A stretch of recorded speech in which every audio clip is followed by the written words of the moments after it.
भाई तलाक लेना तो सारा पैसा बीवी ले जाएगी, तो संभल के। ठीक है, कि आपका कोई फ्रेंड कह रहा कि आई एम बिग, तो आप उसको क्या पूछोगे? You are big, but in what sense? किस सेंस में बड़ा है भाई तू? Okay friends, welcome to another session. I hope you guys are liking our videos. So we are helping you guys with the vocabulary and daily learning of 5 words every day, so that you can like remember them for the longer time period. ज़्यादा समय तक आप उनको याद कर सके, उसके लिए मेमोरी ट्रिक्स और स्टोरी मेथड से आपको वो चीज़ें सिखाते हैं. तो चलो आज का सेशन स्टार्ट करते हैं.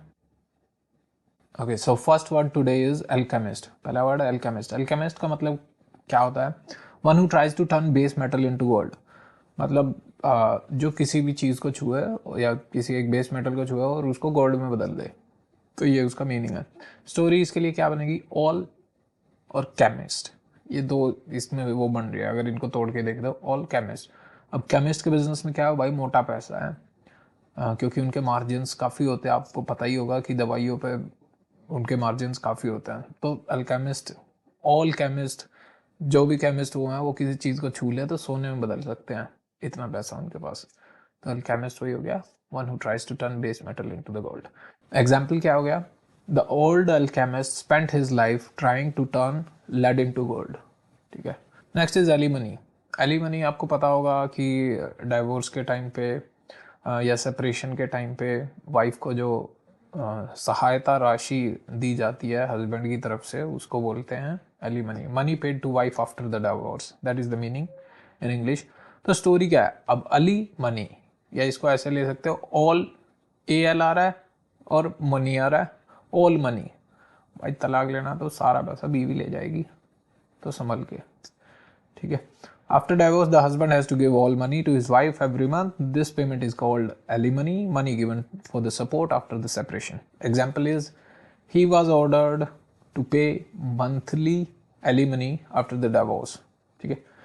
और इसका एक फन रेफरेंस हमने बनाया कि चहल को तो आप जानते होंगे, चहल का सारा मनी धनाश्री लेगी डिवोर्स के बाद. ठीक है. पांड्या जी बच गए. Okay, so next word is ambiguous.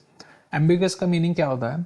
Unclear या having more than one meaning. किसी भी चीज़ का या किसी बात का अगर मीनिंग क्लियर ना हो या एक से ज़्यादा मीनिंग बनते हो तो उसको एम्बिगस बोलते हैं हम. ठीक है. Something which is not clear. अब इसकी ट्रिक या स्टोरी हमने क्या बनाई है? एम्बिगस को अगर आप वर्ड को देखें तो एम बिग यूओएस को छोड़ दो, एम बिग.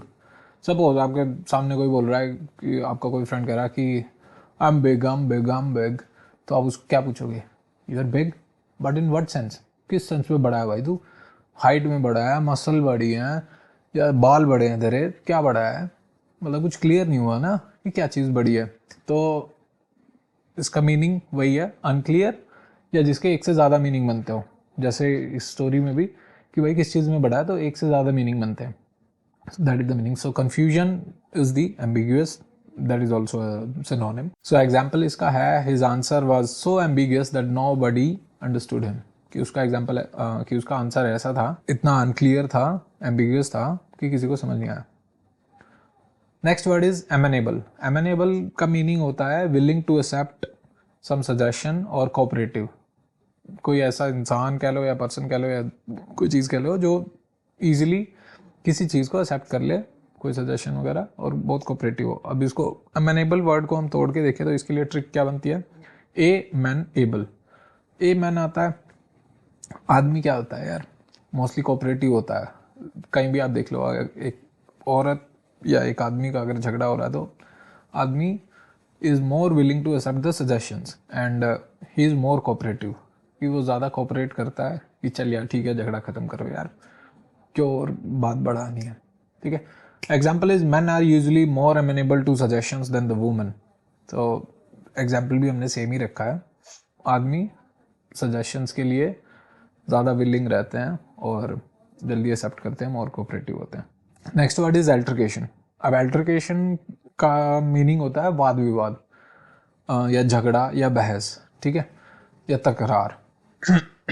तो इसका इंग्लिश में मीनिंग है नॉइजी आर्ग्यूमेंट और वर्बल फाइट, कोई बोलता है. अल्टरकेशन को अगर आप देखो तो अल्टर प्लस केशन आ रहा है इसमें, अल्टर का मीनिंग क्या होता है, आप कहीं भी जाते हो कपड़े वगैरह लेते हो, कपड़े लेने से पहले देखते हो कि अगर लेंथ उसकी ज़्यादा है तो आप बोलोगे, आप पूछते हो कि अल्टर हो जाएगा, मतलब कि ये चेंज हो जाएगा या साइज़ चेंज हो जाएगा उसका, लाइक कोई आपने शर्ट वगैरह लिया है या सूट वगैरह लिया है तो लाइक गर्ल्स भी पूछते हैं कि अल्ट्रेशन हो जाएगी इसकी, अल्टर हो जाएगा, अल्टर मीन्स टू चेंज, ठीक है। तो अल्टरकेशन का मीनिंग के लिए स्टोरी, अल्टरकेशन के लिए स्टोरी क्या बनती है, alter means to change. Suppose if you go and try to alter someone's opinion, अगर आप जाते हो और किसी का ओपिनियन चेंज करने की कोशिश करते हो, सपोज आपके सामने किसी से बात हो रही है और वो कुछ बोल रहा है, आप कह रहे हो कि नहीं तेरी बात गलत है, मेरी वाली सही है, कि आप चेंज करने की कोशिश कर रहे हो, तो क्या होगा, आपके दोनों के बीच में बहस हो जाएगी ना, वो कहेगा कि नहीं मैं सही हूँ, वो कहेगा, आप कहोगे कि मैं सही हूँ, तो वाद विवाद, अल्टरकेशन, ठीक है। Example is there was a brief altercation between the driver and the passenger, driver और पैसेंजर के बीच में काफ़ी वाद विवाद, तकरार, बहस हुई। Okay, so that's it for today.